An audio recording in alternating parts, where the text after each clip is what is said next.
너의 우상을 떠나라 라는 제목으로 오늘 함께 말씀 나누겠습니다. 오늘 본문은 긴 노아의 족보들이 기록이 되어 있고요. 그 가운데 특별히 세 가지 사건을 기록을 하고 있습니다. 먼저 첫 번째 사건은 일명 노아의 하이 실종 사건입니다. 그것이 바로 9장 18절부터 나오는 첫 번째 사건에 대한 이야기죠. 방주에서 나온 노아의 아들들은 셈과 함과 야벳이고, 노아가 방주에서 나와서 처음 시작한 일이 아마 포도나무를 심는 일이었던 것 같아요. 그래서 그 포도나무에서 나눈 그 포도를 가지고 포도주를 아마 담가 마셨고, 그래서 그것에 취해서 장막 안에서 벌거벗은 채로 아들 함에게 발견이 되었던 그 사건을 기록하고 있습니다. 노아가 이 포도주에 취해서 자신의 하체를 드러냈어요.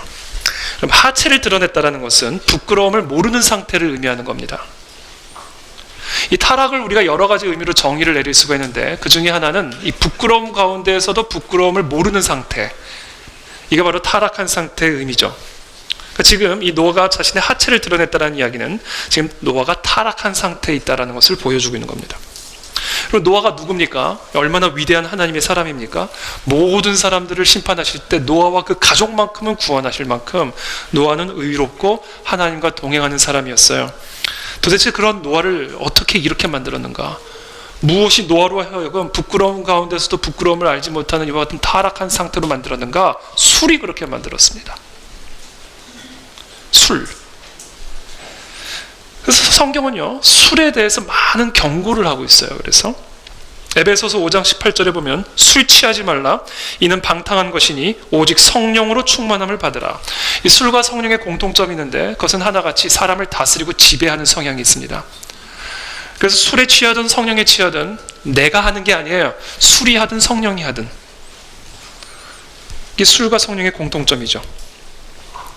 그러나 본질적인 차이가 있습니다. 술은 마귀의 지배로 들어가게 만드는 것이고, 성령은 하나님의 지배 가운데로 들어가게 만드는 본질적인 차이가 있습니다.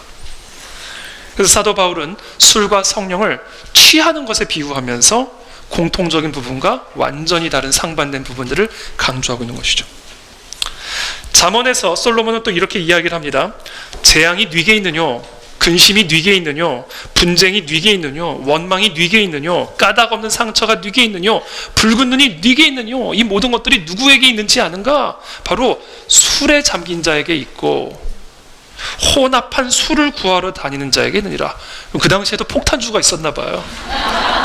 술을 막 혼합해서 소맥 뭐 이런 거 있잖아요. 그러니까 재앙이 누구에게 있는지 아는가? 근심이 누구에게 들어가는지를 아는가? 분쟁과 원망과 까닭 없는 상처가 누구에게 있는지를 아는가? 술에 잠긴 자, 폭탄주를 마시는 자들에게 그와 같은 폭탄이 임한다라는 거죠. 자, 그렇다면 크리스찬들은 술에 대해서 어떤 입장을 취해야 하는 것일까?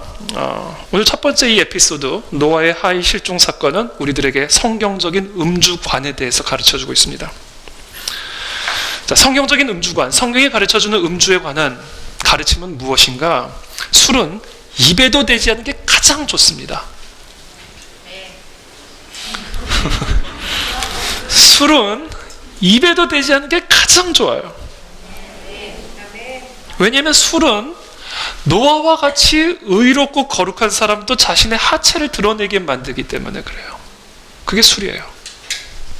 그래서 술은 입에도 대지 않는 게 가장 좋습니다. 그러나 그렇다고 해서 술을 마시는 것이 죄는 아니에요. 그것이 또한 성경의 가르침이죠. 그것이 소주든 맥주든, 안주는 좋아요. 안주는 얼마든지 먹어도 상관없어요. 그래서 정말 술이 드시고 싶으면 물하고 안주를 드세요. 그럼 비슷한 효과가 나요. 정신승리.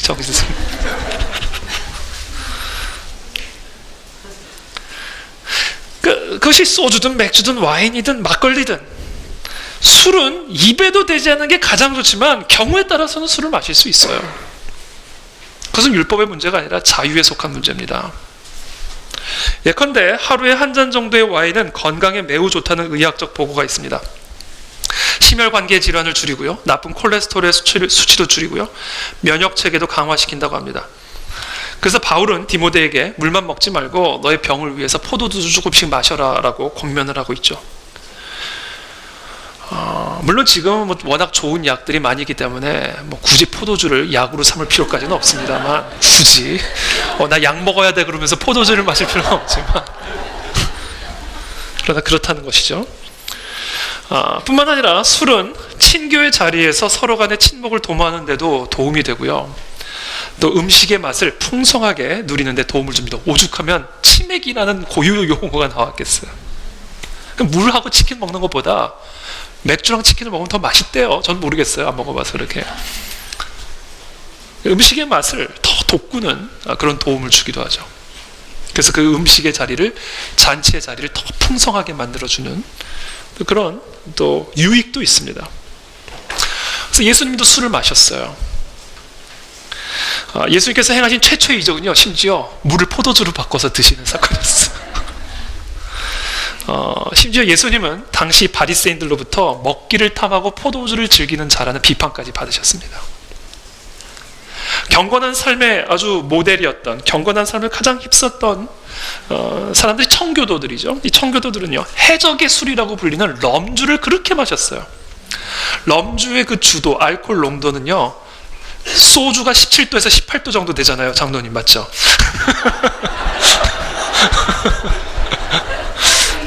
럼주는 40도예요. 독주죠. 그러니까 해적의 술이라고 불려요. 청교도들이 럼주를 그렇게 좋아했대요. 마틴 루터, 칼뱅 엄청나게 술을 즐겨 마셨습니다. 심지어 루터의 아내인 카트리나는 남편을 위해서 직접 맥주를 빚어서 제공했어요. 이 마틴 루터의 종교개혁 힘은 카트리나가 만들어준 맥주에 있을지 몰라. 루터의 편지에 보면 아내가 만들어주는 맥주를 마시지 못하는 그런 상황을 매우 탄식해하는 그런 내용까지 심지어 들어가 있습니다. 칼뱅은요, 본인이 직접 건전한 술 문화의 확산을 위해서 펍을 만들었어요. 펍이 뭡니까? 이게 퍼블릭 하우스의 준말이거든요. 이게 음식도 먹고, 술만 파는 곳이 아니죠. 음식도 먹고 아이들도 오고 그러면서 술과 함께 먹는 그런 장소가 이제 펍이라고 그러잖아요. 다시 한번 말씀드리지만 술은 입에도 대지 않는 게 가장 좋아요. 그러나 그렇다고 해서 술을 마시는 것 자체가 죄는 아닙니다. 그래서 저는 성경적 음주관을 다음과 같은 세 가지 입장으로 정리를 합니다. 첫 번째, 술은 입에도 대지 않는 것이 가장 좋다. 권면입니다. 술은 노아와 같은 사람도 하체를 드러내게 만들기 때문에 입에도 대지 않는 게 가장 좋다. 그러나 둘째, 경우에 따라서 술을 먹는 것은 개인의 자유다. 허용입니다. 그러나 그럼에도 불구하고 취하도록 마시는 것은 절대 금지다. 금지예요. 이 권면과 허용과 금지, 이 세 가지가 저는 성경적인 음주관의 토대라고 저는 생각합니다. 일반적으로 교회 안에는 이 세 가지 입장이 서로 충돌을 해요. 권면의 입장을 가진 사람이 있고요, 허용의 입장을 가진 분들이 있고요, 절대 금지, 술 먹으면 구원도 없어, 집사직분도 안 돼, 이런 또 입장도 있고요. 그래서 성경은 이 세 가지를 다 이야기를 하고 있죠. 그래서 이 세 가지의 균형이 필요해요. 그래서 우리에게 이 세 가지에 더해서 한 가지 더 추가해야 할 입장이 있습니다. 그것은 바로 사랑 또는 덕의 입장입니다. 술을 먹는 것 자체는 죄가 아니지만, 그러나 내가 술을 마시는 모습을 보았을 때 그 다른 사람들이 실족할 경우에는 아무도 없는 집에 가서 혼자 술을 먹거나 아니면 절제하고 마시지 않는 것이 좋습니다. 또한 우리들 가운데 어떤 술을 마신다고 해서 그 사람을 정죄하거나 그 사람을 율법적으로 공격하는 것은, 그것은 덕이 되지 않는 일이다라는 것이죠. 그래서 이 고린도전서 8장에 보면 사도 바울이 제사의 음식을 가지고, 제사의 음식을 먹는 문제를 가지고, 그러니까 제물, 귀신에게 바쳐진 제물의 음식을 먹는 문제를 가지고 고린도 교회 안에서 있었던 여러 분쟁들에 대한 지침을 우리가 보게 되죠. 그러면서 거기서 중요한 게 지식이 중요한 게 아니라 사랑이 중요하다는 이야기를 하면서 이 술에 관련해서도 우리가 적용할 수 있는 아주 중요한 지침을 제공합니다. 그것은 먹을 수도 있고 먹지 않을 수도 있다. 그러나 당신이 먹는 그 행위로 말미암아 다른 사람들이 실족하게 된다면 차라리 먹지 않는 것이 좋다. 만약에 제가 술을 마실까요? 안 마실까요? 대답을 하지 않으시는 게 좋을 것 같아요. 저는 체질적으로 술이 안 맞아요.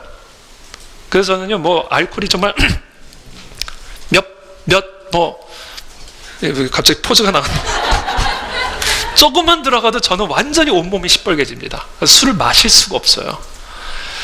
그럼에도 불구하고 특별히 미국 같은 데 가면요, 누구 집에 가면 그냥 들어오는 자리에서부터 맥주를 건네주든지 와인잔을 건네줍니다. 그러니까 들어가면서 술잔을 받아요. 크리스찬들도 마찬가지예요. 그래서 이제 음식을 먹을 때 와인을 먹거나, 전 지금도 가끔씩은 어떤 음식에 따라 가끔씩은 함께 포도주를 짠하고 마실 때도 있습니다. 물론 많이 마시지는 못해요. 그러나 그럼에도 불구하고 제 안에는 전혀 어떠한 양심의 가책도 없어요. 이게 성도가 보면 어떡하지? 물론 보지 않게 마시죠. 왜? 실족할 수 있으니까.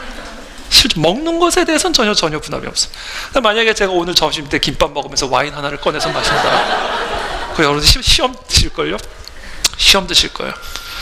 그러니까 우리가 그리스도인으로서 이와 같은 행위들을 할 때에는 다른 사람들이 어떻게 생각하는지, 세상 사람들이 어떻게 생각하는지, 내 옆에 있는 성도들은 어떻게 생각하는지를 염두에 두고 절제하면서 성숙하게 대응을 해야 된다라는 겁니다. 자, 두 번째 사건입니다. 두 번째 사건은 바벨탑 사건이에요. 창세기 11장 1절부터 9절까지의 말씀입니다.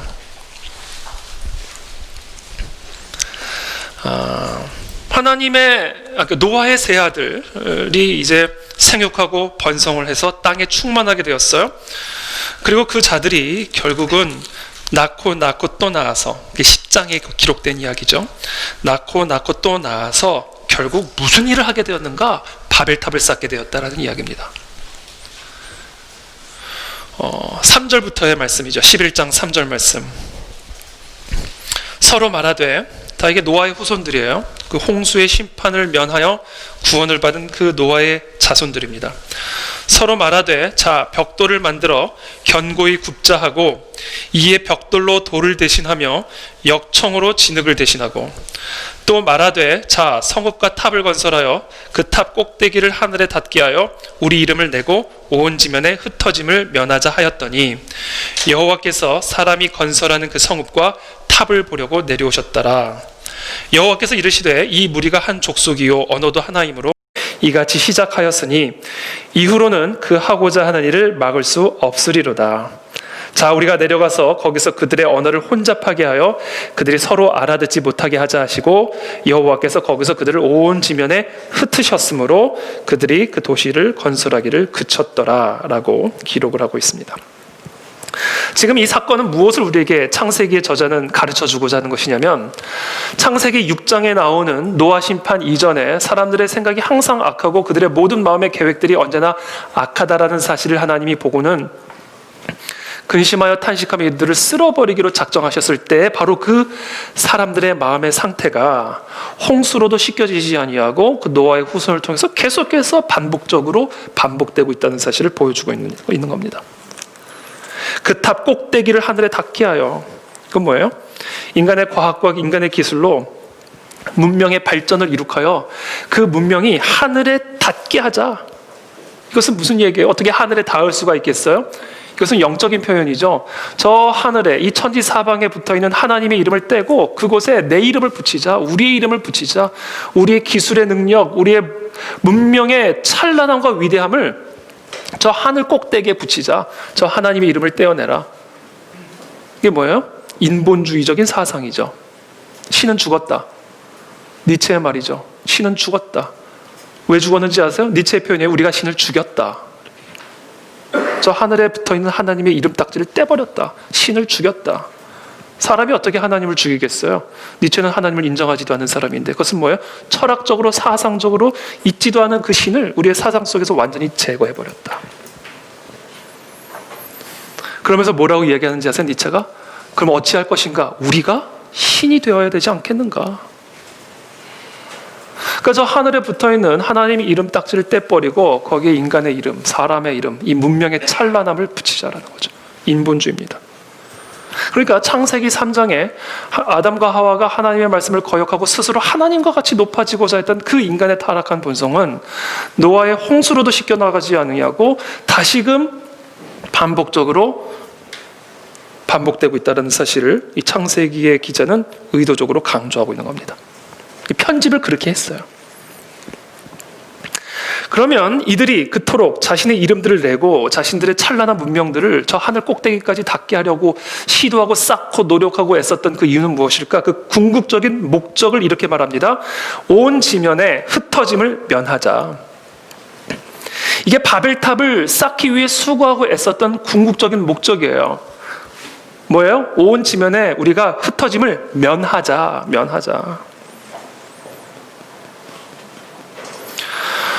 그러니까 결국 이 바벨탑 사건은요, 아담과 하와의 타락 이래로 노아의 홍수 심판으로도 씻겨져 나가지 아니하고 노아의 그 후손들을 통해서 다시금 새롭게 반복되고 있음을 강조하고 있는 겁니다.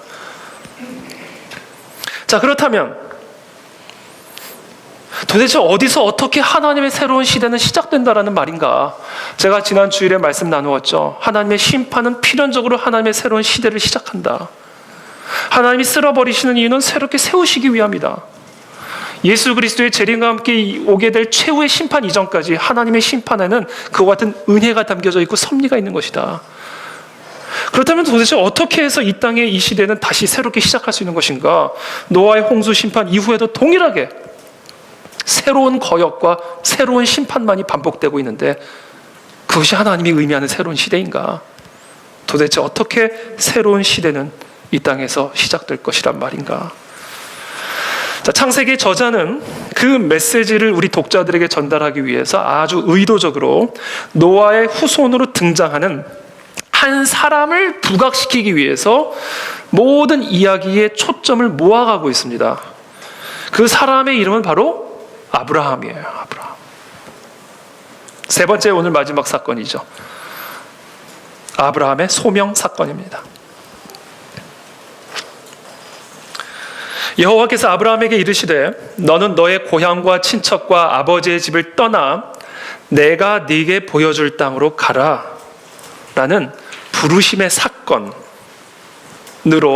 이 모든 족보의 이야기를 초점을 이렇게 맞추어 가고 있는 것이죠. 그러면서 하나님이 아브라함에게 그와 같은 명령을 하신 이유를 12장 2절에서 설명하십니다. 내가 너로 큰 민족을 이루고 네게 복을 주어 네 이름을 창대하게 하리니 너는 복이 될지라. 너를 복을 주기 위해서, 그리고 너를 통해서 온 땅을 복되게 하기 위해서 내가 너를 불러내는 것이다 라는 것을 이야기하고 있는 거예요. 여러분, 저와 여러분들이 이 때에 하나님의 새로운 시대를 시작하기 위해 하나님의 복을 받는 인생이 되기 위해 우리가 반드시 해야 할 일이 있어요. 그것이 오늘 아브라함에게 하시는 명령입니다. 나의 고향과 친척과 아비의 집을 떠나가야 됩니다. 나의 고향과 친척과 아버지의 집을 떠나야만 하나님은 나를 복되게 하실 수 있고 나를 통해서 복되게 하실 수가 있어요. 우리가 하나님의 복을 받는 비결, 이 모든 심판의 시간들이 끝이 나고 정말 새로운 시대가 시작되기 위해서는 반드시 지난 시간 동안 우리가 머물러 있었던 고향과 친척과 아버지의 집을 떠나야만 합니다.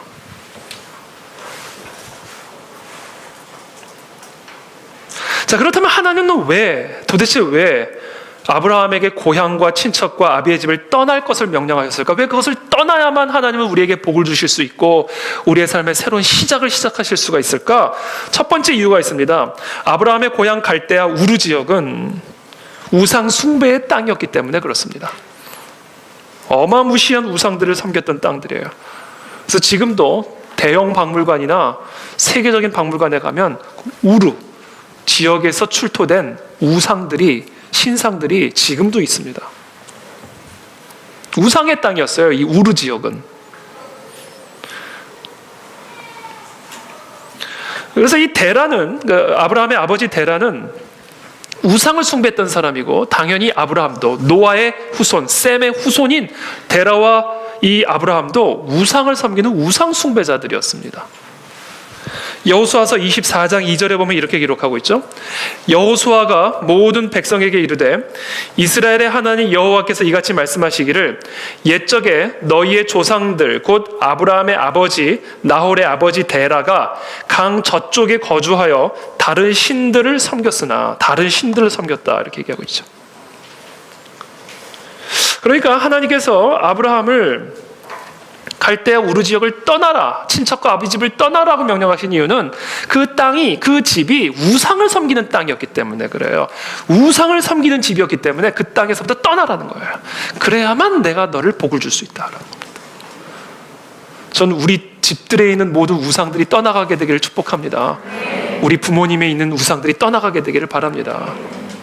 타협하지 않게 되기를 바랍니다. 떠나라, 떠나라 이렇게 말하죠.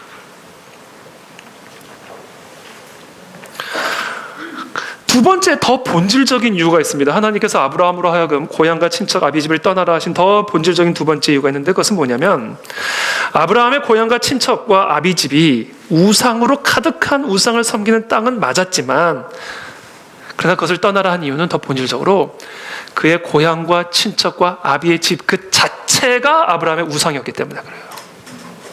그 자체가. 아비의 집에 우상이 있었기 때문에 떠나라고 했을 뿐 아니라 그 아비의 집 자체가 아브라함의 우상이었기 때문에 그 집을 떠나라는 겁니다.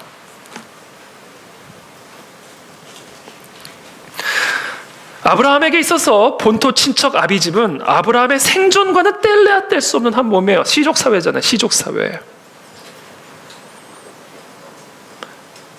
지금과는 완전히 다른 상황이라고요. 그러니까 고향을 떠난다는 거, 친척을 떠난다는 거, 아비의 집을 떠난다는 거, 이거는요 생존을 보장할 수 없는, 다시는 만날 수 없을지도 모르는 생이별이에요. 그러니까 그 집을 떠나라, 그 고향을 떠나라, 그 친척을 떠나라. 이것은 무엇을 의미하냐면 너의 생존의 토대로 삼았던 너의 집을 떠나라. 너의 평안의 근거였던 친척을 떠나야 된다.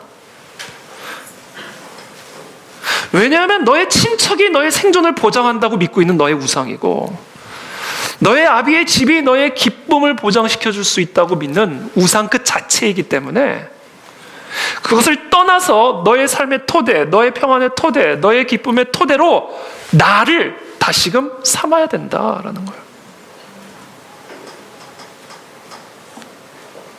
너의 친척 아비집이 너의 생존을 책임져 주는 것이 아니라 너를 창조한 나 여호와 하나님 아버지가 너의 생존을 책임지는 자다라는 것을 인정하라. 그리고 토대를 바꿔버려라. 그러면서 그 토대를 걷어차버리신 거야 하나님이. 그동안 우리가 우리의 삶의 토대로 삼았던, 우리의 생존의 토대로 삼았던 그 반석을 하나님이 걷어차버리신 겁니다. 떠나라는 거예요. 거기를 떠나야만 새로운 시대가 시작이 된다.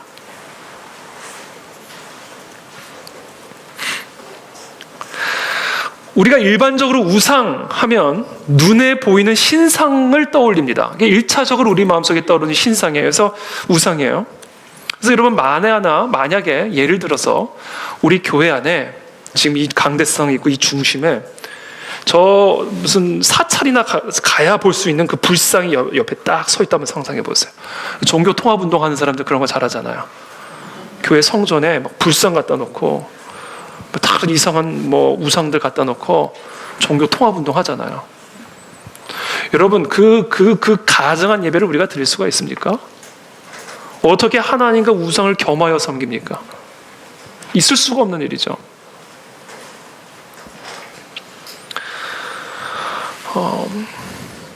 그래서 우리는 그렇게 눈에 보이는 우상에 대해서는 매우 영적으로 민감하게 예민하게 반응을 합니다. 어떻게 교회 안에 그런 우상을 집어넣을 수가 있어? 어떻게 그런 우상을 달고 다닐 수가 있어?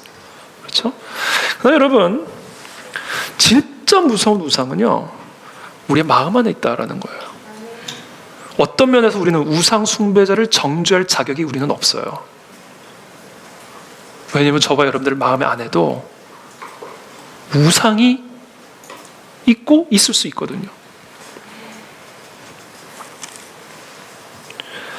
그래서 에스겔은 14장 3절에서 에스겔 14장 3절에서 이렇게 말해요. 이 사람들은 누구를 얘기하는 거예요? 하나님의 사람들, 이스라엘 백성들이에요. 하나님을 섬기고 하나님을 예배한다는 사람들입니다.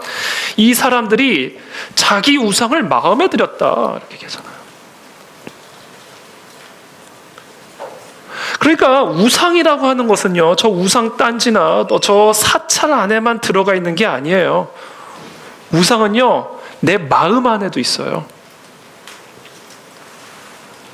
그러니까 아브라함의 본토 친척 아비집은 신상들로 가득했던 우상의 땅이었을 뿐 아니라 그의 아비집, 그의 친척, 그의 고향 그 자체가 아브라함이 자신의 생존을 위해서 의존했었던 우상이었다라는 거예요.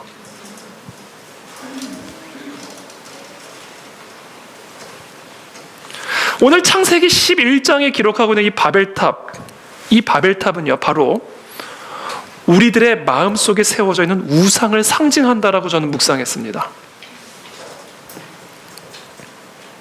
여러분, 이 사람들, 이 노아의 후손들이 바벨탑을 세운 목적이 무엇입니까? 아까도 말씀드렸지만 궁극적으로 바벨탑을 세운 목적은 인간의 과학기술을 통해 문명을 일으켜 하나님의 이름을 저 하늘에서 떼고 우리의 인간의 이름을 붙임으로써 궁극적으로 무엇을 하고자 했다고 되어 있어요?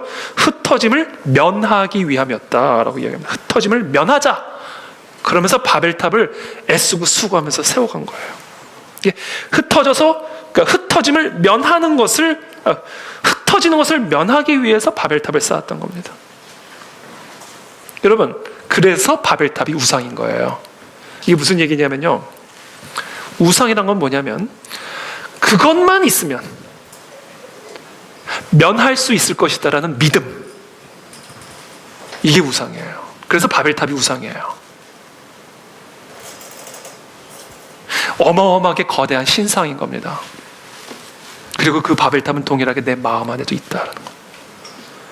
그것만 있으면 가난도 면할 수 있고, 그것만 있으면 고난도 면할 수 있고, 그것만 내가 가지고 있으면 슬픔도 면할 수 있고, 내가 그것만 있으면 수치도 면하고 무능도 면하고 절망도 면하고, 그것만 있으면 내가 원하지 않는 그 어떤 상태를 면할 수 있다라는 믿음, 그게 우상 숭배예요. 여러분, 그와 같은 마음이 우리 안에 있다면 우리 안에 우상이 있는 겁니다. 그게 우상인 거예요. 아브라함에게는 그래서 본토 친척 아비집이 우상이 될 수 있는 겁니다. 아비집만 있으면 내가 고향에만 있으면, 나에게 이 든든한 친척들만 함께하고 있다면 나는 그 사회 속에서, 그 공동체 안에서 안전해. 생존에 문제가 없어. 그래서 나는 화를 면할 수 있어, 가난을 면할 수 있어, 고통을 면할 수 있어 라는 그 믿음을 그 본토 친척 아비집에 두고 있다면 그게 그 사람의 우상이 되는 거예요. 그래서 그 우상을 떠나라는 이야기입니다, 지금. 그래야 내가 너에게 복을 줄 수가 있고 거기서부터 새로운 시대가 시작이 될 수 있다는 거예요. 그래서 여러분, 우리 안에 우상이 있는지 아닌지를 분별할 수 있는 분별법이 있습니다. 자, 오늘 그걸 알려드릴게요. 우리 안에 우상이 딱 있다. 그럼 우리 안에 나타나는 마음의 증상들인데 그게 뭔지 아세요? 탐심이 있습니다. 그러니까 우리 안에 탐심이 있으면요, 그것은 우리 안에 우상이 있다라는 이야기예요. 탐심이라는 것은 단순히 무언가를 탐하는 마음이 아니에요. 적어도 성경적인 정의는 그것이 아니에요. 탐심이란 그냥 단순히 더 먹고 싶다, 더 갖고 싶다, 더 하고 싶다, 어떤 단순한 욕구나 욕망이 아닙니다. 성경에서 우리에게 가르쳐주는 탐심의 정의는 내가 그것을 소유함으로써, 탐심의 대상이 되는 그것을 내가 소유함으로써 내가 바라지 않은 어떤 상태를 면할 수 있다라는 마음의 상태, 믿음, 그게 탐심이에요. 그래서 그걸 탐하는 거예요. 내가 그것을 가짐으로써 내가 정말로 원치 않고 바라지 않는 상태를 면할 수 있다는 믿음이 있기 때문에 내 마음이 언제나 거기를 향하는 것이고, 내 생각이 언제나 거기를 향하는 것이고, 내 마음이 그것을 탐하게 되는 겁니다. 탐심이야. 그래서 내 안에 우상이 있다, 내 안에 탐심이 있다, 그것은 내가 그 탐하는 그것이 내 우상이라는 증거입니다. 그리고 그와 같은 탐심이 있으면 복을 받을 수가 없어요. 새로운 시대가 시작이 될 수가 없고, 오늘 이 본문에서 반복되는 것처럼 새로운 거역과 새로운 심판만이 계속해서 반복이 될 뿐입니다. 왜? 우상이 있으니까. 그러면 10계명의 제1계명이 뭡니까? 하나님과 우상을 겸하여 섬길 수 없다. 나 외에 다른 신이 없다. 10계명의 제1계명입니다. 그 1계명을 어기고는 2계명을 지킬 수 없는 것이고 3계명을 지킬 수가 없는 것이고 4계명을 지킬 수 없는 것이고 5계명부터 10계명까지 지킬 수가 없는 거예요. 그러므로 복을 받을 수가 없는 겁니다. 신명기가 뭐라고 말씀하세요? 저주를 받는다 그렇게 되어 있어요. 저주. 탐심이란 내가 그것을 소유함으로써 내가 바라지 않은 어떤 상태를 면할 수 있다는 믿음이에요. 그래서 탐심의 그 깊은 근저에는 뭐가 있는지 아세요? 두려움이 있어요. 이게 없어지면 어떡하지? 내가 이걸 잃어버리면 어떡하게 되지? 내가 그것이 없이는 내가 두려워하는 이와 같은 상태를 면할 수가 없는데 이것이 사라져버리면 어떻게 되지? 그래서 내가 그것을 탐하게 되는 것이고, 그래서 그와 같은 탐심의 근저에는 두려움이 있는 겁니다. 그래서 탐심은 우상 숭배인 거예요.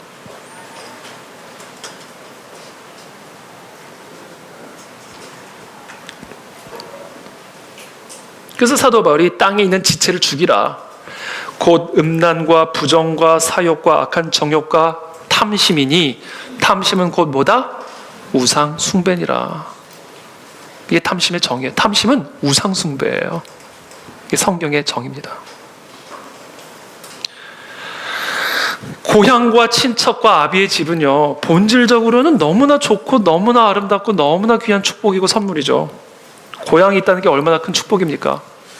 명절이 되면 갈 수 있는 고향이 있다는 게 얼마나 큰 축복이에요. 우리에게 친척이 있다는 게 얼마나 큰 축복입니까? 여러분, 명절에 친척들이 다 모이면 얼마나 든든합니까? 아버지의 집이 있다는 게 이게 얼마나 큰 축복이에요. 가서 쉴 수 있고 위로를 받을 수 있고 시원한 냉수 한 잔이라도 마실 수 있는 그 아버지의 집이 있다는 게 얼마나 큰 축복이에요.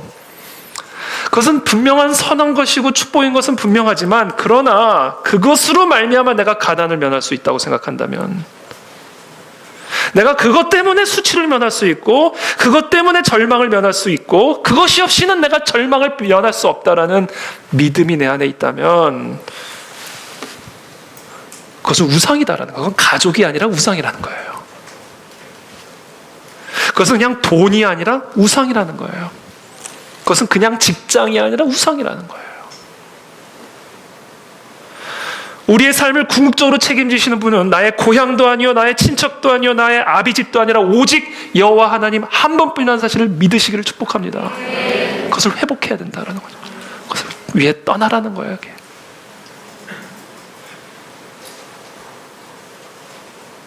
그것을 지금 아브라함에게 명령하는 겁니다. 회복하라. 회복하라. 온 마음과 힘을 다하여 하나님 한 분만이 우리의 삶의 반석이 된다는 사실을 기억하고, 네가 그동안 우상으로 삼고 있던 것들을 떠나라 명령하는 거죠. 그런 사람들에게서 나타나는 가장 중요한 특징이 있습니다. 그게 뭔지 아세요? 기도예요. 기도. 우리가 우리의 삶의 반석으로 삼았던 우상을 떠나면요, 어디로 향하게 돼 있어요? 여호와께로 향하게 되어 있습니다. 그래서 그 얘기하시는 거예요. 고향과 친척 아비집을 떠나 내가 너에게 지시할 그 땅으로 가라. 그 얘기는 뭐예요? 땅으로 가라는 얘기 아니에요. 아버지가 지시할 땅으로 가라는 얘기는요, 아직 땅이 어딘지를 몰라요. 그러니까 어디로 오라는 얘기예요? 아버지께로 오라는 이야기예요. 아버지께로 오면 아버지께서 지시할 땅으로 도착하게 될 거다라는 이야기입니다. 그래서 우리가 우리의 삶의 탐심을 뽑아내고 우리의 삶의 반석으로 삼고 있었던 그 우상들을 다 드러내게 되면 필연적으로 우리의 마음의 방향이 어디를 향하게 되어 있냐면 하나님을 향하게 되어 있어요. 그래서 진정한 예배자가 되어진다, 진정한 기도자가 되어진다라는 겁니다. 그래서 저와 여러분들의 심령 속에 우상을 발견하고 우상을 뽑아내는 이 모든 과정을 정말 통과하고 있는 사람들에게서 나타나는 가장 중요한 특징은요, 기도의 자리에 나온 일을 힘을 쓴다라는 거예요. 왜? 하나님이 내 삶의 반석이니까. 기도하지 않고 어떻게 하루를 삽니까? 하나님이 우리의 안녕의, 안전의, 안정의 근거이신데 온 세상이 흔들리고 있을 때 하나님에게 나오지 않고 어디서 그 안정을 찾을 수가 있겠어요? 그러니까 저는 좀 극단적으로 표현해서 죄송하지만 기도의 자리에 나오지 않는 사람들은 그 안에 우상이 있다는 것을 저는 확신합니다. 기도를 게을리하고 있다면 그 사람의 마음에는 하나님이 아닌 다른 것을 믿을 구석이 있다는 것을 저는 확신해요. 그래서 우리가 정말로 이 아브라함에게 하시는 이 하나님의 명령, 고향과 친척과 아버지의 집을 떠나 내가 너에게 지시할 그 땅으로 가라라는 그 하나님이 지시하실 그 땅은 어딘지 아세요? 기도의 자리예요. 기도의 자리. 예배의 자리에 여러분들의 골방이든지 아니면 이 교회 성전이든지 아니면 여러분들의 어떤 순간순간이든지 우리의 영혼이 언제나 끊임없이 하나님을 향하는 이 마음의 중심이 결국은 진정한 예배자요, 그것이 바로 하나님이 아브라함과 저와 여러분들에게 이 시간 요구하고 있는 마음의 중심이다라는 거예요. 만약에 그런 삶의 방향이 없다면 틀림없이, 이건 틀림없어요, 하나님 말고도 믿는 자가 있는 거예요. 믿을 게 있으니까 하나님께 나오질 않는 거죠. 그렇잖아요.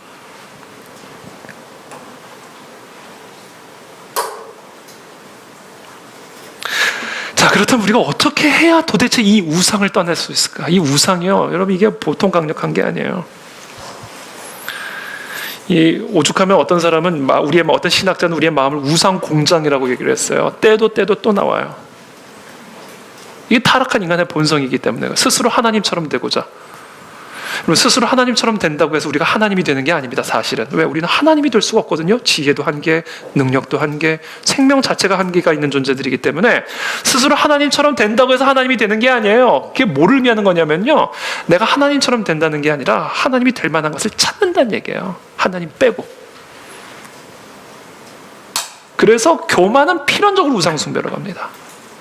내 지혜로 안 되거든요. 근데 내가 하나님 노릇하려니까 뭔가를 추구하고 소유하고 누리는 일에 힘을 쏟아붓게 되는 거죠. 그래서 이 우상은요, 좀처럼 쉽게 떠난다고 해서 떠나는 게 아니에요. 어떻게 우리는 이 우상을 파괴할 수 있을까? 어떻게 하면 우리는 이 우상으로부터 떠나 하나님께로 나아가 진정한 예배자와 기도자로서 하나님의 복을 누릴 수가 있을까? 전 정말 저와 여러분 모두가 하나님의 복을 받게 되기를 정말로 축복합니다. 복을 받아야 돼요. 우리가 복을 받지 않고는 살 수가 없어요. 우리의 가정이 복을 받아야 되고, 우리의 기업이 복을 받아야 되고, 우리의 나라가 복을 받아야 되고, 하나님의 복을 받지 않으면 우리는 살 수가 없어요. 기복신앙이 왜 나쁜 거냐면요, 여러분, 복을 구해서 나쁜 게 아니에요. 복 없이 어떻게 살아요? 하나님이 사람 창조자마자 주신 게 복인데 복 없이 어떻게 살아요? 기복신앙이 나쁜 이유는 복이 아닌 것을 복으로 생각하기 때문에 그게 나쁜 거예요. 기복신앙의 핵심적인 문제는요, 복을 구하는 게 있는 게 아니에요. 복이 아닌 것을 복이라고 생각하고 복을 받을 수 없는 방식으로 복을 구하는 것이기 때문에 그게 나쁜 거예요. 그래서 그게 우상인 겁니다. 우리는 복을 받아야만 하고 복을 받기 위해서는 반드시 우상을 떠나야만 합니다. 어떻게 우리는 그 우상을 떠날 수 있을까요? 12장 1절에 그 비밀이 담겨져 있습니다. 여호와께서 아브라함에게 이르시되 너는 너의 고향과 친척과 아버지의 집을 떠나 내가 네게 보여줄 땅으로 가라. 그러니까 떠나서 가라. 근데 이 일이 일어나기 전에 무슨 일이 있었는가? 여호와께서 아브라함에게 이르시되 라고 합니다. 이르시되 뭐예요? 아브라함이 우르를 떠나기 전에 먼저 무엇이 있었냐면 하나님의 부르심이 있었어요. 이르시되, 아브라함을 향한 하나님의 부르심, 말씀이 있었다. 그 부르심을 듣고 갈대아 우르를 떠나게 된 겁니다. 자, 아브라함이 어떻게 그 하나님의 부르심을 듣게 되었는지는 명확하게 기록이 되어 있지 않아서 알 수가 없어요. 그러나 저는 개인적으로 아브라함이 어떻게 이 하나님의 부르심을 들을 수 있었을까? 우상을 숭배하던 이 아브라함이 어떻게 하나님의 그 부르심을 들을 수 있었을까? 저는 개인적으로 아브라함이 어떤 사건을 경험했을 가능성이 크다고 생각합니다. 아브라함의 삶에 어떤 사건이 있었고 그 사건을 통해서 하나님의 부르심을 들었을 가능성이 크다고 생각해요. 적어도 제 경험으로 비추어 봤을 땐 그렇습니다. 우리는 일반적으로 어떤 사건을 통해서 너의 우상을 떠나라라는 하나님의 명령을 듣게 되는지 아세요? 우상이 무너지는 사건을 통해서 듣게 됩니다. 내 생존의 토대, 내 삶의 근거로 삼고 있었던 그 바벨탑이 우르르르르 무너지는 그 사건을 통해서 내 안에 우상이 있었구나 라는 사실을 깨닫게 되고 이 우상을 떠나서 하나님께로 가야 되는구나 라는 하나님의 콜링을, 부르심을 듣게 되는 거예요.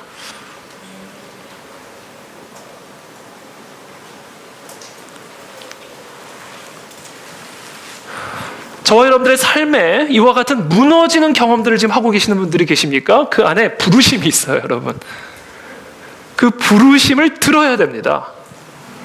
너의 본토 친척 아비집을 떠나 내가 너에게 지시할 땅, 그 땅을 가르쳐줄 나에게로 나오라. 너의 삶의 토대를 바꿔라. 너의 안전의 근거, 너의 기쁨의 근거, 행복의 토대를 나 여호와 하나님 한 분으로 바꿔라. 그것을 위해 기도의 자리에 나오는 것을 쉬지 말라. 예배의 자리에 나가는 것을 쉬지 말라라는 이 하나님의 부르심을 들어야 돼요. 그 무너지는 사건, 그 바벨탑이 무너지는 사건 안에 그 하나님의 부르심이 있어요. 저는 아브라함이 그와 같은 사건을 경험했을 가능성이 크다고 생각해요. 왜냐하면 그게 일반적인 일들이거든요.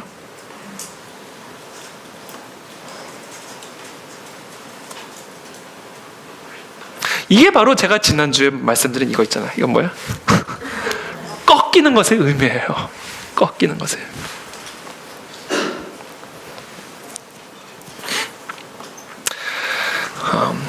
우리가 살고 있는 이 세상이 이 신앙과 종교와는 정말 거리가 먼 것처럼 보이죠. 정말 AI, 4차 산업, 정말 우리가 살아가고 있는 이 세상은요, 그 어느 때보다 최첨단의 과학과 기술과 문명, 정말 바벨탑을 세워서 하늘에 닿을 수 있고 하나님의 이름을 저 하늘에서 뗄 수 있을 것처럼 보이는 무시무시하게 성장하고 있는 과학기술 진보의 세상 속에서 우리가 살아가고 있습니다. 그래서 그런 세상 속에서 우리는 신앙, 종교, 많은 사람들은 그것을 매우 미개한 것으로 취급을 하고요, 심지어 어떤 미래학자들은 곧 종교는 사라질 것이라고까지 예언을 합니다. 그러나 천만의 말씀, 사실은 가장 종교적이지 않은 것처럼 보이는 이 최첨단 과학기술의 시대 속에서 우리는 인류 역사상 가장 화려하고 인류 역사상 가장 강력한 우상이 지배하고 있는 세상을 살아가고 있습니다. 지금 현대인들은 과학이 중요해, 기술이 중요해, 이성이 중요해 그러면서 하나님을 무시하고 종교를 무시하고 있지만, 오늘날의 현대인들만큼 역사 속에서 가장 화려하고 가장 강력한 우상의 지배를 받고 있었던 사람들이 없고 그 우상을 섬기고 있는 사람들이 없어요. 어떤 면에서 지금 우리는 가장 종교적이고 가장 신앙적인 시대를 살아가고 있는 겁니다. 다 종교예요. 자유도 종교예요. 인권도 종교예요. 이게 다 종교입니다. 이게 지금 다 종교 전쟁 벌이고 있는 겁니다. 이게 다. 그게 우상이니까.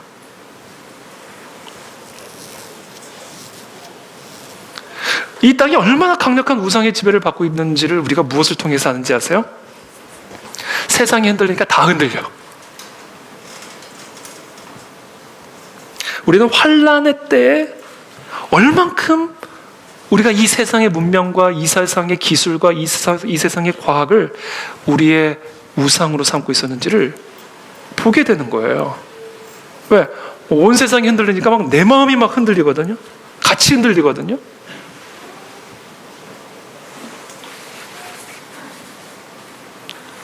코로나가 터지면서 그렇게 쉴 새 없이 하늘을 날아다니던 비행기가 지금 고철덩어리랑 다를 바 없이 주저앉아 있잖아요. 사람이 오고 가고 물건이 오고 가야 세상이 돌아가고 경제도 돌아가는데, 코로나 때문에 전 세계가 그냥 동작 그만 상태가 되면서 세계 경제가 다 휘청거리고 있잖아요. 그러니까 온 세상 사람들이 다 흔들리고 있는 거예요, 지금. 그것을 통해서 우리는 무엇을 보게 되는가? 이 세상의 문명이, 이 세상의 진보가, 이 세상의 과학이, 이 세상이 바로 내 안에 있는 바벨탑이었구나 라는 사실을 우리가 보게 되는 거예요. 깨닫게 되는 거예요. 바로 이와 같은 사건 안에 하나님의 부르심이 있다라는 겁니다. 그리고 우리는 이와 같은 사건을 통과하면서 그래서 우리의 잠들어 있던 영혼이 각성되어지고 깨어나 우상을 떠나 아버지께로 가는 역사들이 일어나게 될 거라는 거예요. 그 사람들을 통해서 결국은 하나님이 이 시대의 새로운 시작을 시작하실 수 있고 하나님은 바로 그 사람을 들어서 축복하실 수 있다는 거예요. 그래서 지금은 위기이지만 기회예요. 지금은 위기이지만 기회입니다, 여러분. 아버지의 집을 떠나 정말로 하나님께로 나아가 복의 통로, 복의 근원으로 기름 부음을 받을 수 있는 너무나 기가 막힌 기회입니다. 저는 그 기회를 놓치지 않은 저와 여러분들이 되시기를 축복합니다. 탈무드에 보면요, 아브라함의 아버지 데라가 우상 장사를 했다는 이야기예요. 우산 장사가 아니라 우상 장사예요. 당연히 그랬겠죠. 아무래도 그 우르라는 지역이 워낙 우상이 많았고 우상을 섬기는 땅이었기 때문에 생업을 위해서 우상을 파는 것은 매우 당연한 이야기라고 생각이 됩니다. 이게 사실인지 아닌지 성경에 정확하게 나와 있지는 않습니다만, 근데 어느 날 이 탈무드의 이야기예요. 어느 날 이 데라가, 아브라함의 아버지 데라가 외출을 하고 돌아와 봤더니 아브라함이 집에 데라가 만들어 놓은 모든 우상들을, 그리고 진열해 놓던 모든 우상들을 다 망치로 부셔놔 버린 거예요. 아브라함이. 하여튼 크게 쓰임 받는 사람은 뭔가 특별한 게 다 부셔놓고 그 우상들 가운데서는 가장 큰 우상, 그 우상의 손에 도끼를 딱 껴놓은 거예요. 도끼를. 이 광경을 이제 데라가 집으로 돌아와서는 이 광경을 보고는 너무나 놀라가지고, 그리고 너무나 화가 나가지고 아브라함을 불렀어요. 아브라함아, 이게 뭐냐? 내가 섬기는 우상들, 내가 이렇게 정성껏 만든 이 우상들을 다 부셔놨더니 이제 어떻게 하냐? 우리는 죽었다. 이 신들의 저주를 받는다. 도대체 이게 무슨 짓이냐면 노발대발 화를 냈어요. 그래서 아브라함이 이렇게 대답을 했다고 합니다. 아닙니다, 아버지. 제가 부순 게 아닙니다. 지금 저기 있는 아버지가 만들어 놓은 저 우상들이 너무 배가 고프다고 해가지고 밥을 지어 주었더니 저기 도끼를 쥐고 있는 저 서 있는 저 큰 우상이 혼자 그 밥을 다 먹겠다고 도끼를 들고 그냥 다른 우상들을 다 때려 부신 겁니다. 제가 부신 게 아니라 저 도끼를 들고 있는 저 우상이 부순 겁니다 라고 얘기를 해준 거예요. 그러니까 아버지 데라가 뭐라고 얘기하면, 야 이놈아, 네가 지금 제정신이냐? 우상이 어떻게 밥을 먹을 수 있으며, 우상이 어떻게, 돌덩어리에 불과한 이 우상이 어떻게 저 다른 우상들을 부술 수 있단 말이냐? 그게 말이나 되는 소리냐? 정신 차려 이놈아. 이 말을 들은 아브라함이 데라에게 이렇게 말을 했다고 합니다. 아버지 말이 옳습니다. 그런데 지금 아버지가 한 그 말을 잘 생각해 보시게 되기를 바랍니다. 그 말을 잘 상식적으로 이해해 보게 되기를 바랍니다. 그리고는 갈대우르를 떠났다라는 검증되지 않은 탈무드에 있는 그런 이야기가 있습니다. 근데 그 이야기가 사실은 시편 115편에 나와요. 우리 시편 115편 한번 다 펴보시겠어요?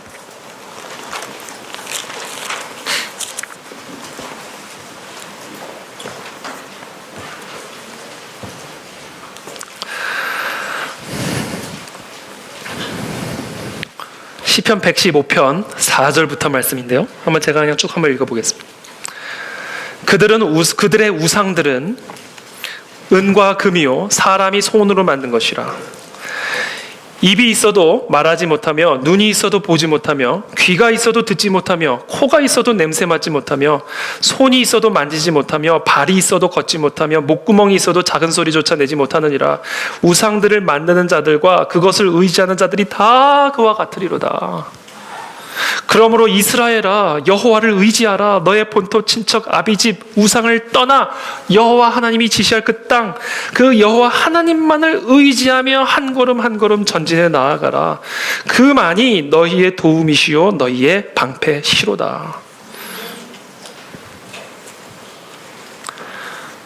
바로 이 역사를 위해서 하나님은 우리의 삶의 바벨탑을 흔드시고 무너뜨리시는 일을 시작하신다라는 겁니다. 그래서 저는 지금 저와 여러분들의 삶, 우리가 모두가 지금 함께 다 통과하고 있는 이 환난의 시간, 이 코로나의 시간을 통해서 하나님이 지금 무엇을 내 마음 안에서 흔들고 계시는지를 잘 점검해 보게 되길 축복하고, 그것이 흔들릴 때 흔들리지 않도록 견고하게 붙잡지 말고 쳐가지고 쓰러뜨려 버리게 되길 축복합니다. 그리고는 아버지께로 나아가게 되기를 바랍니다. 아버지께서 지시할 그 땅으로 나아가라. 그것은 바로 기도의 자리다. 그냥 기도의 자리에 나오면 어느 순간 하나님이 약속한 그 땅에 들어가 있는 거예요. 땅을 찾아가는 게 아니에요. 기도의 자리에 나오면 되는 거예요. 그러면 하나님이 어떤 복을 주시는가? 창세기 12장 8절 말씀 한번 다 또 보시죠. 다시 창세기 부문으로 돌아가서, 자, 이제부터는 하나님이 이와 같이 떠나면 어떤 복을 주시는지를 쭉 설명을 합니다. 일단 하나님이 떠나라 했을 때 아브라함이 그 하나님을 믿고 기도의 자리로 나아가, 자, 12장 8절부터 거기서 베델 동쪽 산으로 옮겨 장막을 치니 서쪽은 베델이요 동쪽은 아니라 그가 그곳에서 여호와께 제단을 쌓고 여호와의 이름을 부르더니, 그거예요. 하나님께서 지시할 땅으로 가라는 이야기는 하나님의 이름을 부르는 자리로 나가라는 거예요. 그때 어떤 일들이 일어나요? 점점 남방으로 옮겨갔더라. 점점 그 약속의 땅을 향하여 전진하게 되는 겁니다. 뭐만 하면? 하나님께 부르짖기만 하면. 그래서 여러분, 저와 여러분들이 이 우상에 무릎을 꿇지 않는 진정한 예배자로 하나님의 복을 받는 자가 되려면요, 기도의 시간, 기도의 자리를 생명처럼 여기셔야 됩니다. 모든 근심과 염려를 무조건 하나님께로 가지고 나아가는 훈련들을 해야 돼요. 왜냐하면 근심과 두려움들은요, 내 안에 우상이 있다는 이야기거든요. 그거 없어지면 어떡하지? 그래서 근심하는 거예요. 그거 무너지면 어떡하지? 그래서 두려운 겁니다.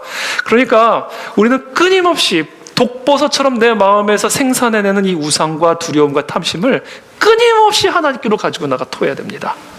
그래서 끊임없이 하나님만이 내 삶의 반석이 되어 드리도록 나아가야 돼요. 그러면 점점 나도 모르는 사이에 약속의 땅으로 나아가게 된다. 이게 기적의 원리고요, 이게 복을 받는 원리입니다. 자, 그럼 구체적으로 아브라함에게 하나님은 어떠한 복을 약속하고 계시는가? 이게 클라이막스입니다. 오늘 우리가 이와 같이 기도의 자리로 나아갈 때, 이와 같이 하나님의 이름을 부르는 자리에 나아갈 때 하나님은 우리에게 어떤 복을 약속하시는가? 2절의 말씀이에요. 내가 너로 큰 민족을 이루고, 첫 번째입니다. 자, 이처럼 하나님을 예배하는 진정한 기도자로 우상을 떠나 아버지의 집으로 나아가는 자는 어떤 복이 주어지는가? 큰 민족을 이루는 복을 줍니다. 여러분, 큰 민족을 이룬다, 이게 무슨 의미일까요? 여러분, 큰 민족을 이루기 위해서는 어떻게 해야 되죠? 지금 아브라함을 통해서 어떻게 하나님이 큰 민족을 이루신다는 이야기죠. 아브라함의 가족을 통해서 이루시겠다는 이야기예요. 아브라함의 씨를 통해. 그래서 여러분, 아브라함의 아브라함의 손자가 누구죠? 야곱이잖아요. 야곱이 계명을 했어요. 성이 이시입니다. 이시. 이스라엘이에요. 그러니까 그 아브라함의 손자의 이름이 나라의 이름이 돼버렸다니까요. 그러니까 이건 무슨 얘기예요? 그 사람의 가족을 통해서 민족이 이루어졌다는 이야기예요. 그래서 그 민족의 이름이 그 가족의 이름이 돼버린 거예요. 생각해보세요. 어떤 나라를 세웠는데 그 나라 이름이 이태희예요. 그게 무슨 얘기예요? 가족을 통해서 국가를 이루고 나라와 민족을 이뤘다. 그러므로 내가 너로 큰 민족을 이루겠다는 이야기는요, 내가 네 가족을 축복하겠다라는 얘기예요. 내가 네 씨를 축복하겠다라는 이야기입니다. 그 씨를 축복해야 너를 통해 민족이 커지니까.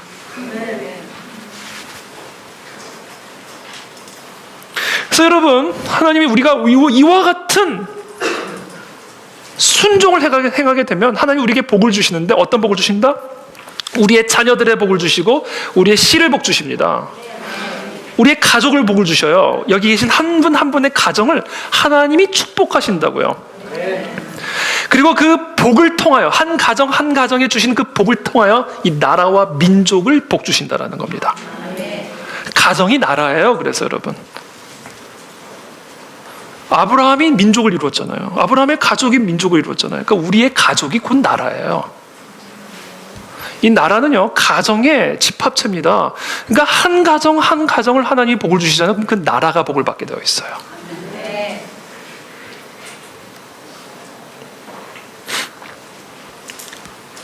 저는 저와 여러분들의 가정에 하나님의 복이 임하기를 축복합니다. 우리가 그와 같은 결단을 내릴 때 하나님 우리의 가정을 복 주십니다. 온 세상이 흔들려도 우리의 가정은 흔들리지 않아요. 왜? 하나님에게 반석을 두고 있는 가정이요 자녀들이기 때문에 그렇습니다. 두 번째 복을 주십니다. 어떤 복을 주시냐면 네게 복을 주어 네 이름을 창대하게 하리니. 자, 2절의 말씀이죠. 내가 너로 큰 민족을 첫 번째 복이에요. 두 번째 복, 네게 복을 주어서 네 이름을 창대하게 하리니 너는 복이 될지라. 자, 두 번째 주시는 복은 뭐냐면요, 나의 이름을 창대하게 하시는 복을 주셔요. 이게 하나님의 약속입니다. 나의 이름을 창대하게 하신다는 얘기는 뭐냐면 크게 만들어 주시겠다라는 거예요. 나의 이름을 크게 만들어 주겠다라는 거예요.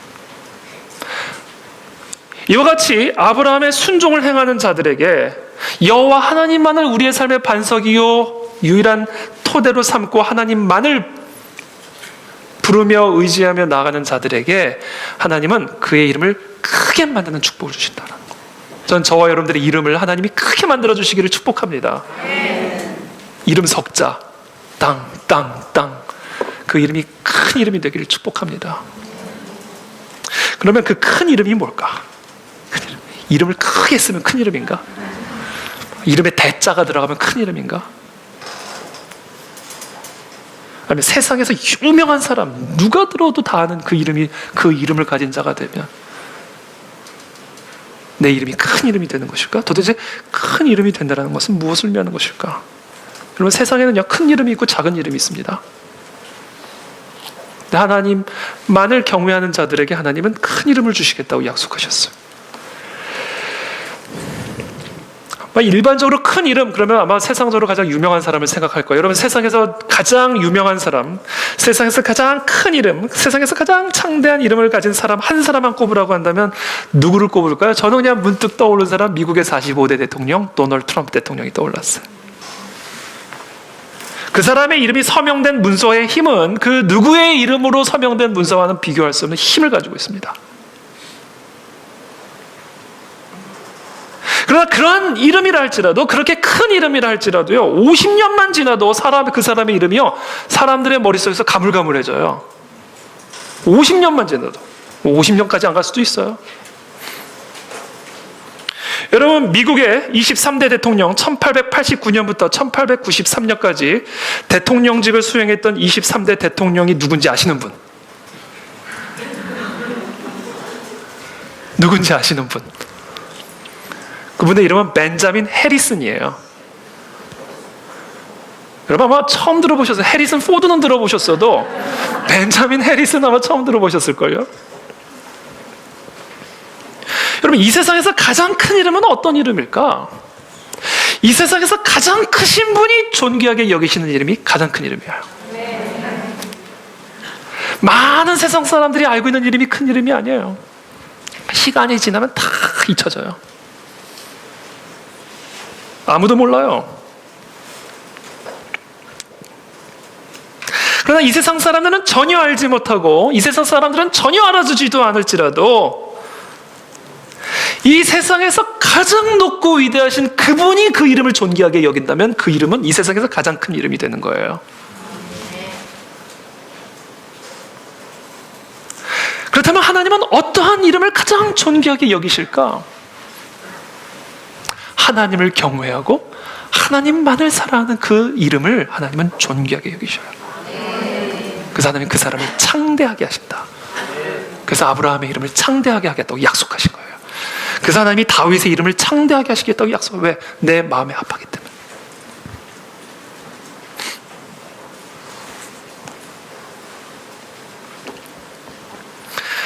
그래서 여러분, 우리가 하나님의 마음에 합한 자가 되면요, 하나님이 쓰실 수 있는 사람이 돼요.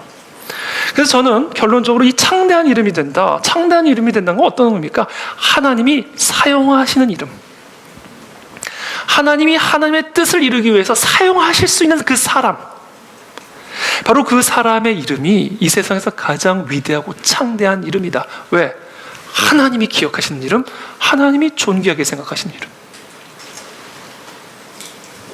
그 복을 우리들에게 주시겠다라는 거예요. 전 저와 여러분들의 삶이 하나님에게 쓰임받는 인생이 되시기를 축복합니다. 그것을 위해서 지금 불러내시는 거예요. 쓰시려고. 내가 너를 쓰고자 한다. 그래서 내가 너를 복을 주고 너를 통해서 온 땅에 복을 주기를 원한다. 그 사명을 위해서 내가 너를 불러내는 것이니 너는 지금 본토 친척 아비집, 네가 생존의 토대 기쁨의 근거로 삼고 있던 것들을 다 부셔버리고 하나님 그 한 분만을 바라고 기도의 자리로 나가라. 예배의 자리로 나가라. 그리고 하나님과 함께 점점점 그 하나님이 약속한 그 땅으로 나아가라. 내가 너를 쓰겠다라는 거야. 쓰겠다. 내가 너를 쓰기를 원한다. 그러니까 하나님이 지금 이 아브라함을 부르신 이 부르심의 사건은요, 일단 1차적으로는 우상을 떠나 나에게로 나아오라는 부르심이고요. 더 나아가 그래서 내가 너를 쓰시겠다라는 부르심이에요. 하나님의 뜻을 위해서. 그것이 바로 내가 네 이름을 창대한 이름으로 만들어주겠다라고 하는 것의 의미입니다. 전 여기 계신 저를 비롯한 우리 모두가 그와 같은 존귀한 이름, 하나님에게 쓰임받는 인생이 되시기를 축복합니다. 세 번째, 그런 이름을 갖게 되면 우리가 이태희라는 그 이름 또는 여러분들의 아무개라는 그 이름이 만약에 그와 같은 이름이 되면, 하나님이 정말 쓰시는 그런 사람이 되면, 그런 이름이 되고 그런 인생이 되면요, 어떤 복이 주어지는가? 3절의 말씀이에요. 3절 말씀 우리 함께 읽겠습니다. 시작. 저주하는 자에게는 내가 저주하니 땅의 모든 족속이 너로 말미암아 복을 얻을 것이라 하신지. 자, 어떤 축복을 주신다고요? 지금 하나님이 아브라함을 불러내시는 이유는 이 아브라함을 통해서 전 세계를 축복하셔야 되거든요. 지금 그 뜻을 가지고 지금 불러내시는 거거든요. 그러니까 이 사람이 해침을 당하면 안 돼요. 그래서 이 사람을 공격하면 안 돼요. 그래서 하나님이 지금 무슨 복을 약속하시냐면, 내가 너를 축복하는 자에게는 내가 복을 내릴 것이다. 그 사람에게. 왜? 너는 내가 존귀하게 여기는 이름을 가진 자이니까. 너는 나의 뜻을 이루기 위해서 불러낸 나의 사람이니까 내가 네 이름을 해치는 자, 내가 너의 가족을 해치는 자, 내가 너를 해치는 자를 저주할 것이고, 그러나 너를 복주는 자를 내가 복줄 것이다. 여러분, 이게 보통 권세입니까, 여러분? 나 건드리면 죽는 거예요. 하나님이 건드려 주신다라는 거. 하나님이 그 복을 주시겠다는 거예요. 누구에게? 하나님에게 쓰임받는 자에게, 하나님에게 헌신하는 자에게, 하나님만을 나의 유일한 하나님으로 모시는 그 자에게 그런 복을 주시겠다. 자, 그러면